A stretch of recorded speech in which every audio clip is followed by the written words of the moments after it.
Stay updated with the latest developments in the Forex market.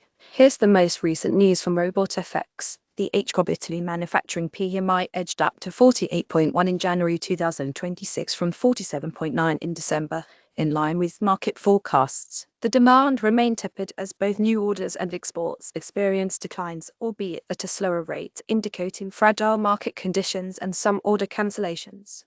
Production saw a slight decrease due to subdued demand and, at times, raw material shortages. The reduction in output prompted firms to cut back on purchases and lower inventory levels, thus alleviating supply chain pressures and shortening delivery times. Despite the softness in input demand, costs surged at the most rapid rate in over 3 years, driven by increased raw material prices.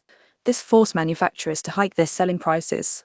Employment was the sole area of growth, with companies cautiously increasing their workforce. Looking forward, manufacturers expressed increased optimism, with confidence reaching a near 4.5-year high, fueled by hopes of new product developments, lower borrowing costs, and a gradual recovery in the sector. The material has been provided by RobotFX.org. Grid trading done right. Try the robust Grid Expert Advisor for controlled risks. Details here. Stay informed and trade smarter with RobotFX products. Discover more at robotfx.org.